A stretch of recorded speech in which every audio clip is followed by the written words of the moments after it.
So you want to buy a Strat, and you want one that says either Fender or Squier on the headstock, because of course they're the only people who are rightly allowed to say the word Strat. Was there a fly? Yeah.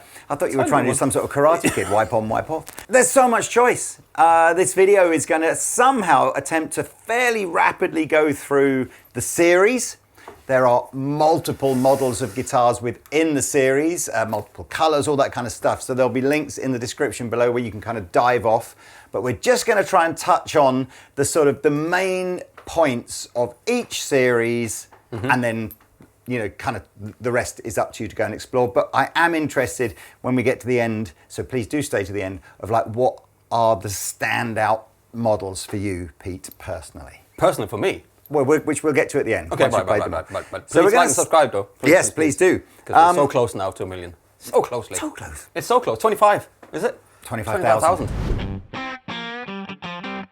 We're going to start off with the Squier Sonic series, which is actually a relatively new addition to the Squier range. Right. It replaced the Bullet series. Okay. So these are round about your sort of £150 mark. Okay. Of course, don't forget, we're just talking about Strats today, but if your Telecasters or Jazzmasters are your thing or whatever, a lot of these series will have those models in them. This is a pretty simple guitar. We're going to show some specs on screen rather than dive too deep into them. But yeah, let's hear some sounds and what you think. Okay.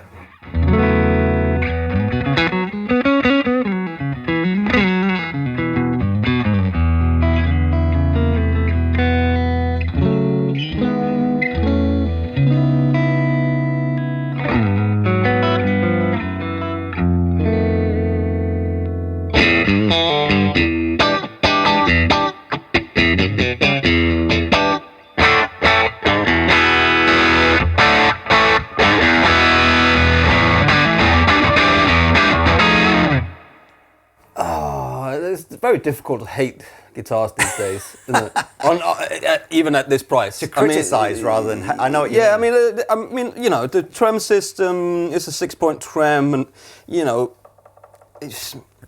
you get what you pay for, right? A little bit stiff. A little bit stiff, a little bit sort of loose, but, you know, what do you expect for that money? So it's a normal scale length guitar, so it's not a sort of a junior guitar. We're going to come on to a couple of smaller guitars in other series. I mean, there's this lower board. It's like a satin finish neck. So you know the body is thinner. So they've tried to save money and all that. Those kind of areas. You know, I would assume this defolded metal on here is a bit less. It's got cheaper ceramic pickups on it, but it's still got your 5-way selector switch, and you know what it looks like exactly like an expensive one. You know, so So look, that's Sonic series, round about the 150 mark. I would say on Sonic series, it's Squier's attempt to do an entry-level point guitar. There are, in other retailers and in Andertons, it would be EastCoast, where we do our own brand kind of version of that. And to be honest with you, at this level, you're not really getting much of like a better guitar in the Squier. You're just getting a better name on the headstock. That's what you're paying for, the name on this one. A little bit higher resale value if you come to sell it. But I wouldn't have said this is hugely better than, for example, our own brand version of that that might be 30, 40, 50 pounds less. But straight out of the box, I tell you, great. straight out of the box, it's a great colour and it plays nicely. It feels nice. I think one of the things on Affinity series is it is a little thinner this way, it's definitely compared to a normal. Just if you look at that. Yeah, and that's one of the ways.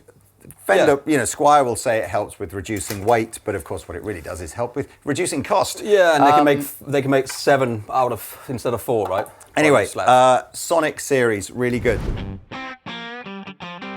So this is the first upgrade, if you like, to the next model up. This is called the Affinity series, so we're still staying with Squier. Yeah. Again, some of the important specs are on the screen, but just looking at it, I can see it's got a better trem system. Yeah. Lacquered headstock. Yeah, is it a lacquered fretboard or just a nicer feeling fretboard? I don't think it is. I think it's still satin, but it feels a little bit upscaled, you know. Is it the thicker body or are we still at the thinner body? I think we're still at the thinner body. We should know this, shouldn't we? Yeah. Let me have a little... Yeah. That is the same. Yeah, so, you know, but I guess you're paying for maybe nicer tuners, a lacquered headstock, a 2-point trim, you know, a little bit stuff like that. So money-wise, the Affinity series, depending again which exact model you go for, is somewhere between the sort of 240 and 300 mark. Okay. So Imagine like you jumped up about 100, 120 pounds, something Yeah, like that. let's.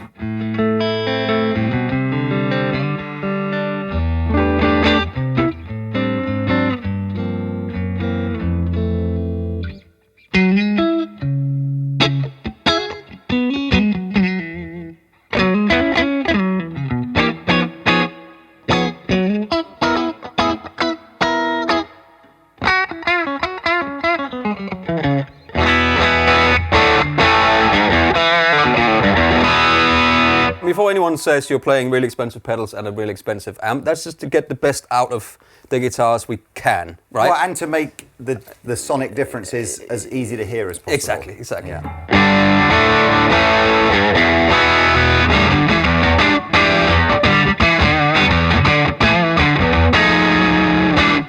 Now, I'm sorry for jumping backwards and forwards, but that sounded sort of a bit fatter and more bell-like to me. Yeah. By the way, again, if you're a novice player and you're looking and going, why is this like a lighter coloured wood and that's a darker colour?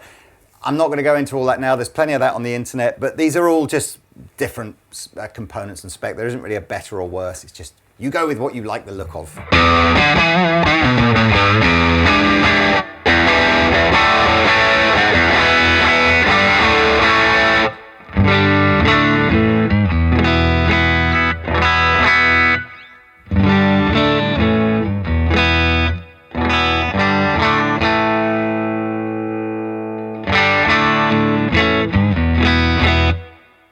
Smidgen more bass end, not a lot of difference. No, though, not a lot of difference. I don't know, but now we don't necessarily need to hear these, but again, there are a couple of smaller Stratocasters for more, younger players. More younger players. So Mini is the smallest one. Then there's one called Junior, which is kind of halfway between this one, and then you're up to full size. Yeah. My general advice, again, is from the ages of about 11 or 12, unless maybe you're particularly small for your age, you're just going to be playing the full size one. But if you want to get into guitar from the age of 6, 7 years old, then yeah, you might want a Mini or a Junior. Okay. Right, next one up goes to the Squier Classic Vibe. This is probably the most famous of all the Squier guitars ever. What you're getting in Classic Vibe here are flavors of vintage Fender guitars. So there are 50s, 60s and 70s series guitars. Again, as we've said before, you can do Strats, Tellys, Jaguars, all that kind of stuff. Yep. Price-wise, depending on what you decide to go for within the Classic Vibe range, you're going sort of $350 to $450 in terms of price. Things like the simpler Strats will be closer to the $350 end. But for me, that's a wonderful looking guitar. And they always come out well in our shootouts. You get the lacquered neck, you get this full size body, you get the vintage tuners, and it's just a classic. Yeah. See what I did there? It's just like picking up an old Strat, it was. And again, links below for everything we're showing you here today. You'll go to the Andertons website, you'll be able to see the whole range of those guitars, choose your favourite colour. And I've been told as well by our cameraman / producer / editor that actually what we're going to do right at the end of this video is the back-to-back playing thing with no talking. So rather than jumping backwards and forwards between guitars. Yeah, it's going to take too long. So stay all the way to the end or use the timestamps to fast forward there and boom, you'll just be able to hear them and see what the sonic differences are. So here we go.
Tell you, these guitars, man, for the money, are just absolutely incredible. Starting point for anyone who wants to get into that Fender Strat sound. Yeah. It's a great job, Classic Vibe, isn't it? They nail it every time. Okay, thank you, sir. Okay, so next we're going into what's called Squier Paranormal. I kind of feel this feels like an offshoot of Classic Vibe. So whereas Classic Vibe is all about recreations of guitars that really did exist in the 50s, 60s and 70s, Paranormal is about doing some of those weird modifications that never really existed officially within the Fender catalog, but maybe somebody modded up at the time. Which I find really interesting. Price-wise, it's pretty similar to Classic Vibe. Build quality-wise, it's pretty similar as well. But there's nothing normal in Paranormal. It's all kind of a bit crazy. And actually, there's not many Strats. I think there's only 2 Strats in the current range. But I think there's like a Strat, but with a Nashville Telecaster set pickups thrown into it, which is super cool, you know. Again, you get the lacquered neck here. You get the old-style tuners. You get a laurel board. On this one, you got wraparound tailpiece and 2 P90s. So it's very different, but it's still a Strat. Somebody's vibe, right? seen a sort of a 1950s era Les Paul Special or Les Paul Junior. That's exactly what it is. Oh, what if we did that on a Strat? Yeah, and that's kind of what. Yeah, exactly. Is. Well, that's what this one is. Anyway. And pickups are very different in this guitar, but you can hear it now.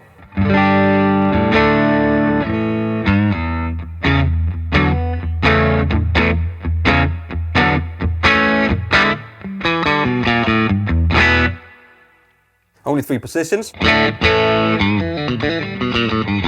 More than I'll manage these days, I think.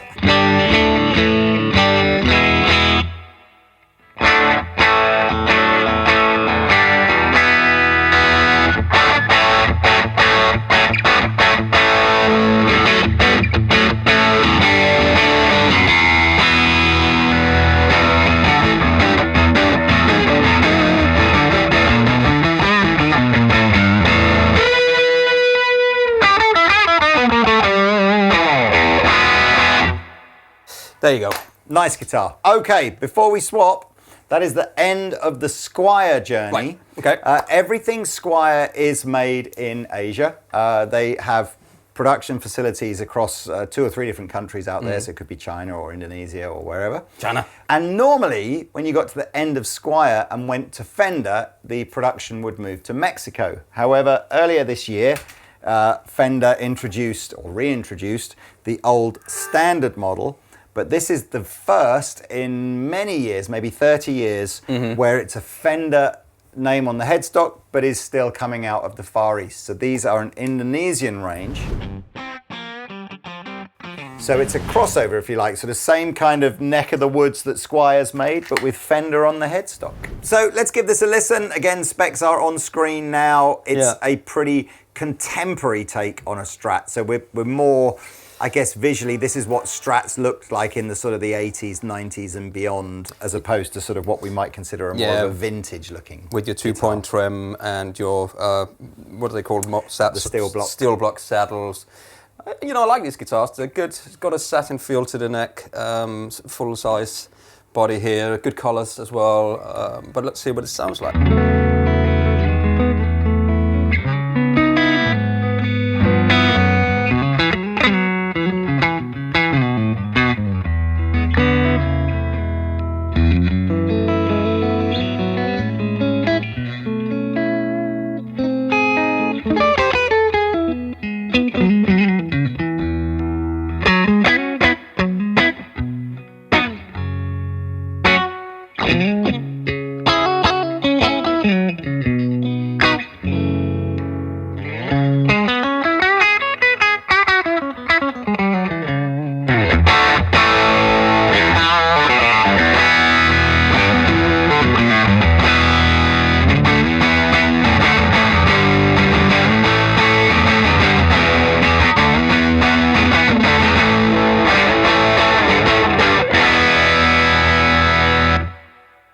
Now, I think we should take a small recap at this point.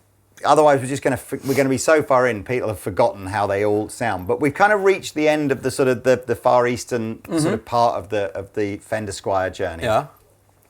As the observer sitting over here, the tonal difference between all 5 or whatever is negligible. Negligible. And they said negligee. It's not negligible. It's negligible. Because he wears it in the weekend. So there's got to be, I mean, maybe when you hear the playthrough at the end, there'll be a little bit more difference. They all sound like Strats. You seem to be pretty comfortable playing all of them. Yeah, they all play nice. So what's your, again, before we move on to the sort of Mexican-made Fenders, have you got was there a standout, or what is the difference as you're going up through the pricing? I'm a huge fan of the classic vibe. I knew you were going to say that. We all are. And I think for the money, it is really difficult to beat. It sounds, as I've said before in the videos we've done when we've done the shootouts, it sounds more Stratty than a Strat does. And if you want the brand for cheap, you buy this. But if you want the sound and that authentic feel, you go for the classic vibe. Yeah, I would go classic vibe over this. That's me, because I don't really care what the name on the headstock is. I prefer the way that plays and sounds. So, but you get a Fender. Yeah. All right. Well, look. So that's the little roundup so far. We're going to move on now to Fender Player II is made in a facility in Mexico, in Ensenada, Mexico, that Fender owned themselves and opened in the 1990s. I actually went there in about 1993, I 94. remember. You told me some stories about that. No, I didn't. It was very, a little bit rough and ready then, as in you could see it was a new facility. But, we are 30 odd years down the line now, and it's paying huge dividends to Fender because it gives them a facility that is only a couple of hours or like 3 or 4 hours drive away from their head office in California. Yeah. And yet, price-wise, will compete with Far Eastern, like some of the more expensive Far Eastern-made guitars. Yeah. And fair play to Fender, I think their Mexican-made guitars represent some of the best value kind of mid-price guitars there are. I would agree. So this is Player II, which is the first, the first in that range. It's Player 1 was the original one. Player 2 is just the updated version of that. These all sell for around about the £700 mark. So there's your kind of, I don't even know if I said how much this was. These are about 500. Yeah. So there's obviously, we're jumping up now to that sort of 700 mark.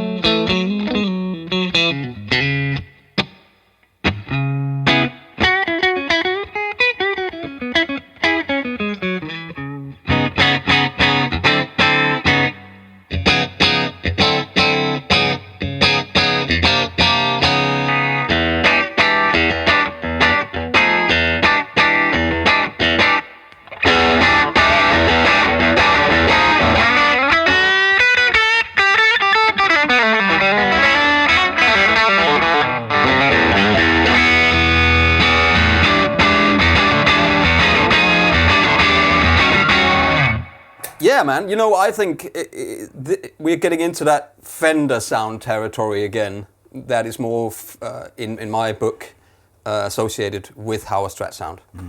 I think what I like about Player 2 is it's this lovely crossover between the best bits of vintage. Yeah, because things like the sound of the guitar and the looks of the guitars is quite vintage, but also some of the good modern improvements like the slightly flat, sort of the 9.5-inch radius, the 2-point trem system. Yeah.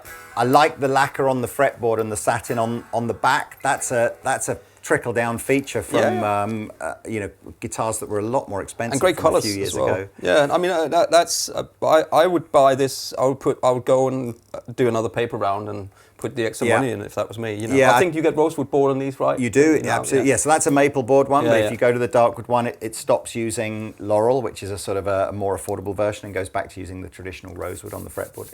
I really like Player 2. It's I think it's a great upgrade from Player 1 as well. Okay, next one. For those eagle-eyed amongst you, you will realise this beautiful green guitar has just appeared, as if by magic. As I realised as we were going through them, we'd missed out the Player Modified series. So after Player 2, which is a relatively conventional Stratocaster, Player Modified now adds in things like noiseless pickups, a very slightly different trem system, and locking tuners. So it's the sort of, I suppose it's almost the Mexican version you might hear when we get up into the American stuff. They do a brand called the Ultra, or a series called the Ultra. It's kind of like the Mexican take on the Ultra. This you'll pay somewhere between the sort of 800 to 900 for. So it's a couple of £100 more than sort of Player 2. But let's have a little listen to that, please, Monsieur Pete. Yeah, it says here as well, please like and subscribe. I know we said it before, but you have to say it again when you get to a green guitar. How do you think the world needs more green guitars, Lee? It's a good-looking guitar.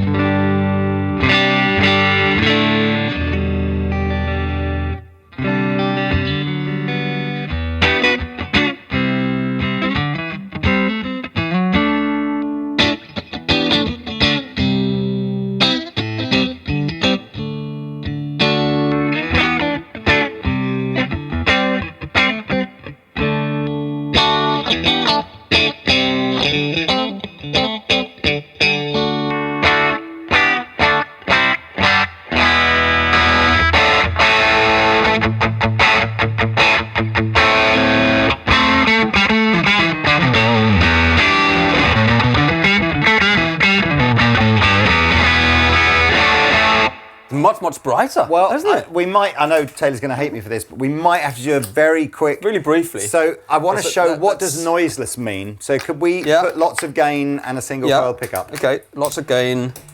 Okay, so that hum, if we go to an in-between position, okay, you'll see that hum goes away. Go back to a... Right, that is a standard single coil hum that every traditional style single coil pickup will make, regardless of the guitar it's on. It annoys some people. This is what hum cancelling is, or noiseless, sorry. So go between the... So it now doesn't really matter where you are, there isn't really any hum. The sacrifice or the trade-off for that is that people will say that the noiseless pickups don't sound as perhaps fat as the traditional ones. They're a little brighter, maybe a little harsher sounding. But I think you'll know in your environment, there are some guitar players who are playing live and the lighting rigs that they use just make the hum unbearable. There are some recording guitarists that just find the hum unbearable. But you know, trade-off. There are obviously millions of guitar players that don't care as well. And you know, it's not the hum, interestingly, you don't hear it when you're playing. No. It's only when you're not playing that you really hear the Absolutely. hum. So that is Player modified and is a super guitar. Now we're on Vintera. This actually is pretty similar money to Player II modified, so you're around about the 900 mark now. This is Mexican made, but this is all about trying to recreate, again, the vintage, the 50s and 60s and 70s kind of guitars that Fender would have made. So it's a choice. There's no real better or worse at this point. It's like, what do you like? Do you like old school? Do you like E-type Jags? Do you like modern Jags? You don't like modern Jags, they don't exist anymore, do they? But you know what I mean? They do. Do you like old-fashioned American cars? Do you like new American cars? All that kind of stuff. This is much more like the Squier classic vibe. 100%. Yeah. In fact, it's a great way of thinking that. Within the range, if you like vintagey things, you're looking at classic vibe, you're looking at Vintera, and then when we get onto American, there's another one there. If you like modern things, you're looking at things like Affinity, Player, Standard, or Pro II, and we'll get there. Let's have a little listen to this, Mr. Pete. Just really quickly, this has got that 57, 56, 54 slight V-neck on it. It's all lacquered, so it's very vintage-y feeling as well. On the 50s one. If you on the move to 50s one, 60s, of course. Be but slimmer. I was just talking about this guitar, this specific guitar here, and this is what it sounds like. Sorry, Pete, before you do that, there's another good difference. So classic vibe, for example, don't go into that depth of detail. So classic vibe, whether it's a 50s or 60s model, it's got the same neck on it. Yeah, and it feels more Vintera, you're now getting more specific vintage. Yeah, pick-up voicings and all that different stuff.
have a little tremolo intermission here? Yes, let's have it. You'll notice that on most of the guitars we haven't bothered putting the trem arm on the guitars, but they all come with trem arms, right? So you can absolutely have one on there. Yeah.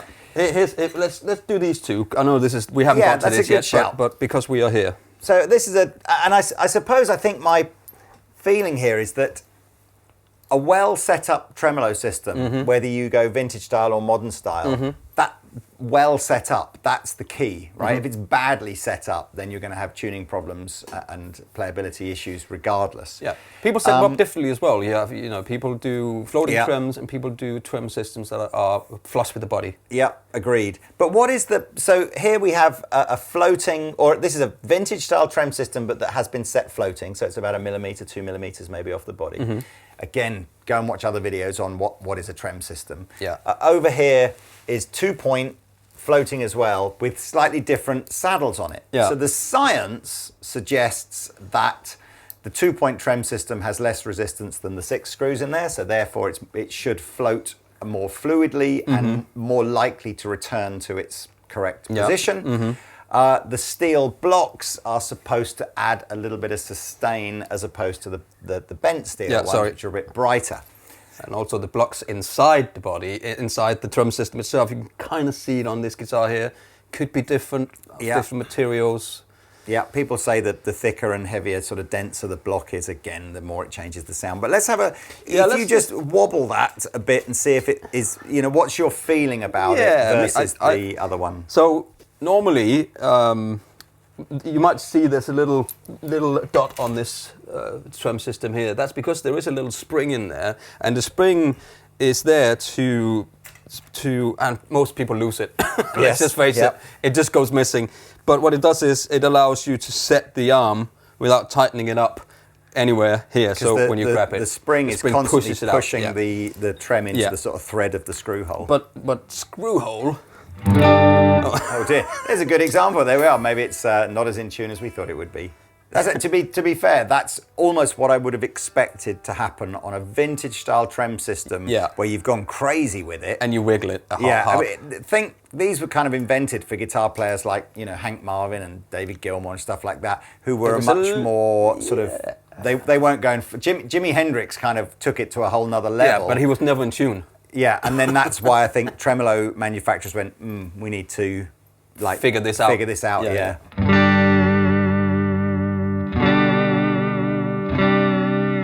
So because this is a screw, it's screwed in, and the more you screw it in, inside here would be like a little nylon or sort of plasticky thing you're screwing it into, or maybe a piece of metal that you're screwing. Sometimes they get a little bit loose, right? So you have a little bit of play before, and that's when these other ones comes in, because these are push in, so it is tight. Yeah, and there's a grub screw on the inside, so you can constantly sort of tighten it up. There's no spring in that either. Little bit of play. So when you're, it's just much smoother.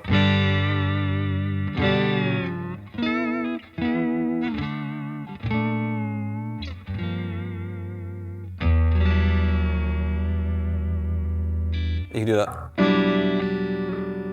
So if you went mental with that, like you did with that, does it stay in tune? Let's see what happens. I mean, we never know, do we? Yeah. I mean, pretty much. Yeah, right. Okay, so that was a little tremolo sort of lesson. Again, you'll be able to see on each individual guitar which tremolo system has got it, and therefore which one you might like the best. Before we leave Vintera behind, on some of the newer Vintera models, they are starting to do some options out of Mexico with nitrocellulose finishes as well. So the basic Vintera models are polyurethane finishes, which is the very hard-wearing, sort of faster to apply, shiny finish. And the nitrocellulose is the sort of vintage correct finish that is thinner and does start to crack, and kind of, you get those kind of classic old-looking Strat type things. Anyway, let's move on. So we have now said goodbye to sunny Mexico, and we are in the home of Fender in California. Corona. In Corona, California, Yeah. Not where it first started, was first in Fullerton, but has been in Corona for, again, since the 80s, I think. Oh, you're right there. Yeah, I feel like I was taller than you. You be careful there. I've seen those videos. Right, so Performer is, I must admit, so I'm just going to throw this out here, right? The next one that we show you is called American Pro II. For me, that's the flagship model. That's the one that we all aspire, hopefully one day we'll own an American Pro II level. It does confuse older people like myself. Yeah, because the standard, that used to be the standard one. Yes, back in the day, the American Standard was the one we all wanted, but at some point in the past, Fender decided the Standard would be a Mexican guitar and Pro II would be the new one. Yeah. So Pro II is a beautiful, beautiful guitar. We're going to get that in a minute. Performer was like, how can we make a guitar still in America, but still at the same factory, but just £300 or £400 or dollars cheaper than Pro II? So I struggle with this one because I think there's a lot to be said that you're just better off going for a better Mexican spec'd guitar than you are for a basic American guitar. But you know what? This is where it's all down to personal preference, and if buying American is your thing, or you just like the feel of it better, because they have got beautiful necks on them. They got beautiful necks. Beautiful necks. But this is Performer, so these are around about the 1200 to 1300 mark. I should say as well, by the way, it's May 2025, so if it's later in the year and things have gone up a bit. But it's weird because you get like old school tuners on it, the original Locky tuner, but it's, I don't know where this sits for me. It's got American pickups in. All the big American brands do it. It's Gibson do the studio thing, PRS do the S2 thing. Mm-hmm. It's like, and I'm similarly unsure as to whether this is the right play to go. Like I say, I'm a big fan of super well spec'd Asian or Mexican models than I am of very basic spec'd American. But you know what? Before I play, there's got to be Yosemite pickups in it. Yosemite. You know what they're doing? What some of the best that national park TikTok at the moment. What's going on between them and Joshua Tree? All of those national parks in America, they are killing their social media. Anyway, enough of that.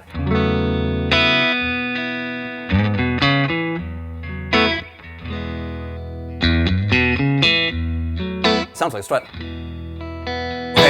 It does now. It may not in 3 positions time.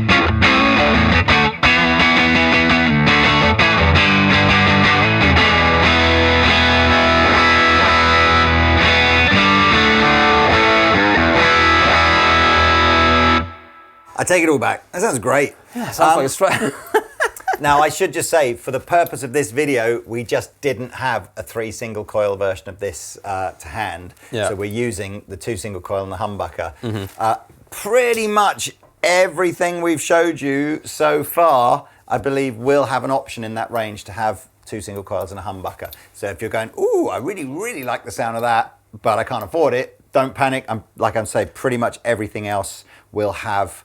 maybe not Vintera, but pretty much everything else does. Links below. Yes. Let's move on. Like it? Yeah, I like it. I mean, it's not... I think it feels nice. There's a really nice rolled fingerboard on it. The neck is satin finish. And, you got the extra option of splitting that humbucker pickup. So it is like having 3 single coils. Or you got the option of not doing that. Yeah, I mean... Like it. Cool.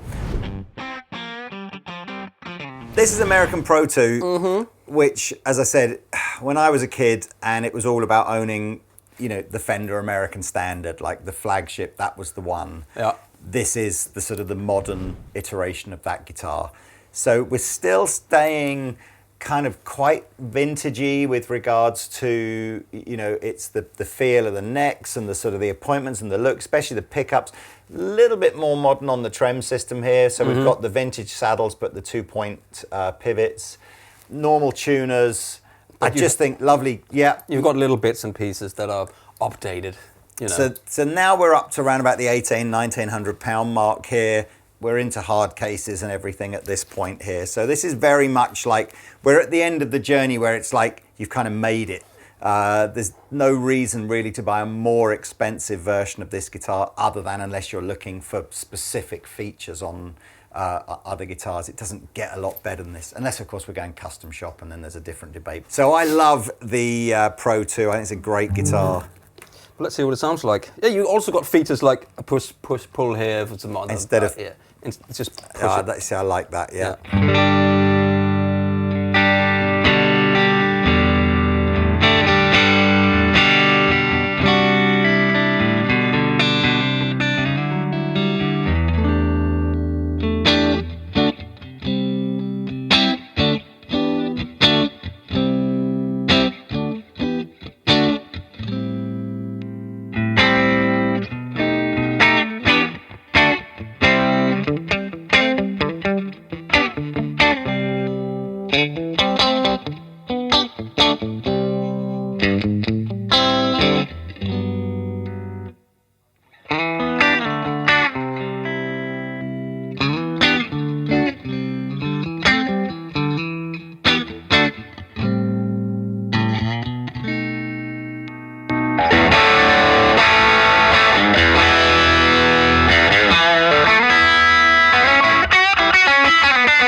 Nice guitar.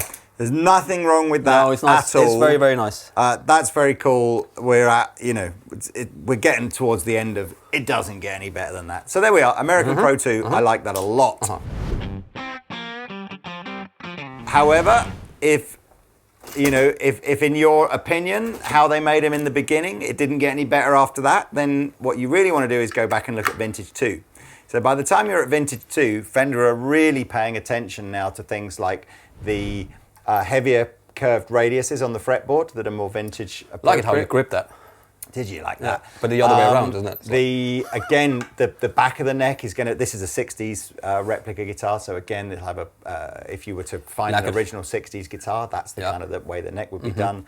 Again, the body looks chunky. You've got this very, sort of angular heel joint. Yeah, it's classic. It's just how it was. It's how it was. Yeah. And so we have a 60s here. Of course, if we had how it should be. Yeah, if we had a 50s, it would be quite different again. But these are beautiful. So these are nitrocellulose finishes now. So this is the first guitar in the sort of the stock range, if you like, where every model comes nitrocellulose. Lovely cases. No pussy-pulley stuff. No, nothing. It's as it should be. Yeah. It's not as it should be. It's as it was. In my opinion, as it should be. Yeah. Well, but that's just me. I like it traditional.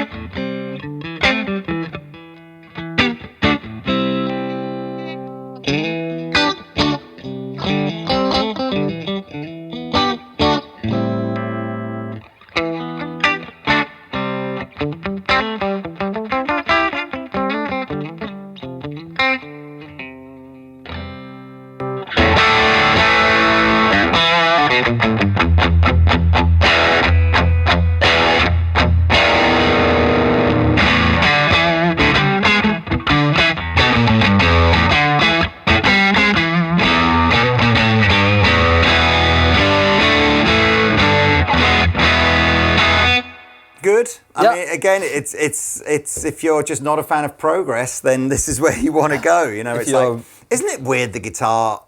We've said this many times on this YouTube channel, which I can't think of many other products where the original ones that were invented. So go back to 1950s and you go, this is it, the birth of the electric guitar. And it's just the same. And people still go, I still think that was the best one that they ever made. So you can't think of many other product categories. Watches, maybe. Watches.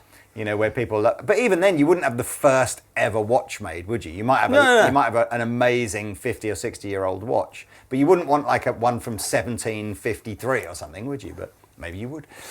Right, come on. So we're going, to be honest, we're going from very vintage to very modern now. Yep. I should say price-wise, again, there's not a massive difference between American Pro and vintage. We're sort of jumping up by a couple of £100, and then we're kind of doing the same again here with Ultra 2. Yep. So Ultra 2 is lots of modern features now. So we've got different neck carves designed to give you sort of a very modern, sort of sleek playing thing where the fretboard goes from being a little bit more curvy up here to flatter down here. We've got the noiseless pickups. We've got the most modern trim system.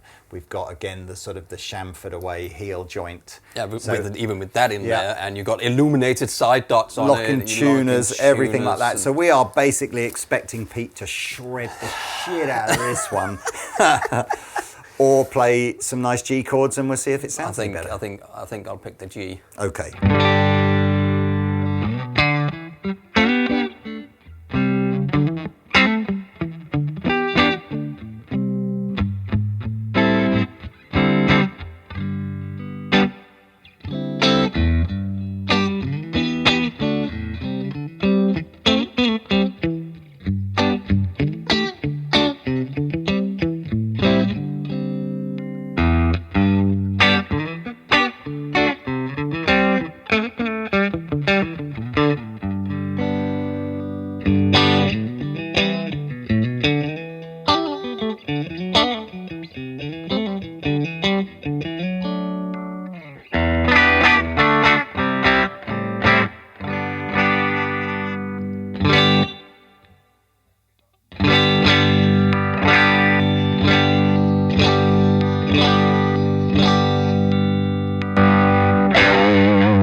Yeah. I think Fender have done a much better job with the noiseless pickups on Ultra than they I think have so too. on I think Player so 2 too. Modified. Yeah, absolutely. Or I say much better. I instantly went, oh, they're bright, aren't they? Whereas those, they just sound like... Yeah, they sound a bit more Stratic. Mellow. Yeah, mellow, yeah. It's a great guitar. I mean, for my playings, I think the neck is too thin and the fretboard is too flat. Yeah. That's just my personal opinion to it, but I can see why a lot of I players... think that's interesting, because again, you have to go back to the sort of 80s there, where the shredders, like the sort of the virtuoso guitar players, were taking their guitars to luthiers and saying, can you flatten the fretboard? Yeah, can you, right. you know? So obviously, modern guitars now, particularly with those sort of compound radius fretboards, they're really trying to appeal to a shredder guitar player rather than a bluesy rock guitar player. So it's not that one's better or one's worse. No, it's just what you like. It definitely makes the guitar easier to play, easier to pick up and just play anything on. But I like a little bit of a fight. Yeah. So last one is Ultra Luxe. I guess one of the biggest things that this guitar can come with, if you want it, is a Floyd Rose tremolo system, which it doesn't. It also has the stainless steel frets on it. We've got a rosewood board on this one. Ultra Luxe at the moment is still on the version 1 of the Ultra noiseless pickup, whereas Ultra 2 is on the version 2 of that. So whether we'll see a Ultra Luxe version 2 at some point this year, I don't know. But for now, it's the kind of, it's the premium one. Stainless steel frets is one of those, like, I don't know, I've never ever had a guitar refretted. You've played 1,000 more gigs than me, I've a million never more had, gigs. I've never had a refret. But there are some guitar players that seem to go through frets like they're made of chocolate or something, and they have to have stainless steel frets. Yeah. But anyway, so if you want stainless steel frets, that's what's on this here guitar. Here we go.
Why, thank you, Mr. Pete. Thank you, Mr. Lee. So we're kind of stopping this comparison here. We've got to roughly-ish the somewhere between sort of £2,000 and £2,500 mark. So we started at 150, we got up to like somewhere between 2,000 and 2,500. Mm-hmm. There is obviously another range above this from the Fender Custom Shop that starts from probably somewhere around about the 3,500 to 4,000. Mm-hmm. There's no point including them in this because, of course, by the time you get to Custom Shop, you can have whatever spec you want. So it's not like a series where you get certain things. No. You can go right up to even choosing the master builder you want to build your guitar, and then, of course, you're into sort of, some serious life-changing amounts of money. Yeah. But mortgage.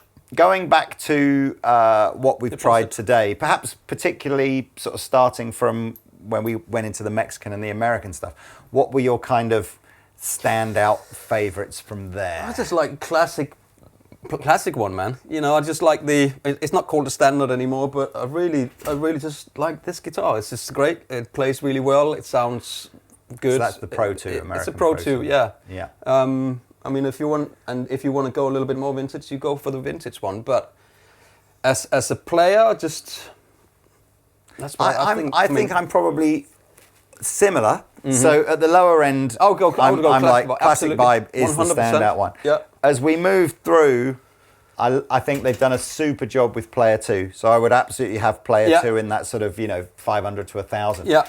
And then the bit where I'm a bit torn is actually Pro II. I totally agree with you. Pete torn. But I have really, really enjoyed playing the Ultra. Yeah, I don't like the neck on it. Yeah, it's strange that, isn't it? And I'm not a shredder at all, but I just found it very comfortable. I like the trem system. I just liked that slightly more. If I wanted something with a more modern vibe to it, I thought that was excellent. Yeah, it's not that I don't like the neck. I think it's just because it's just a little bit too thin for me. Interestingly, the ones that I'm less likely to go for, which I think you really liked, was the Vintage 2 Yeah, I really like model. that. I would go with the slightly more modern appointments of Pro 2. Yeah, no, I really like that. Also, the fact is it nitro, it'll age really nicely. So, you play it and you take it out gigging and you ding and dong it up. So it'll look good in 50 years. Yeah. Do you know what though? And I guess that's ultimately the beauty of all guitars is that it's such a personal thing. All that really matters if you like what you're playing. And that's why we shouldn't argue about it on the internet. 100%, right? Absolutely. Comment section. If it had this, I would have bought one. If this, and I don't like relics. But we're going to stop this video now so that Pete and I can argue relentlessly over who's got the best opinion about guitars. Yeah. But look, thanks for sticking with us through this. If you like this kind of content, please do like and subscribe. We're giving away a real Klon pedal when we get to 1 million subscribers. Tons of other videos you can go and watch on this channel. So thank you, Mr. Pete. Thank you, Mr. Lee. Links below for everything we've shown you in this video. See you next time.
right.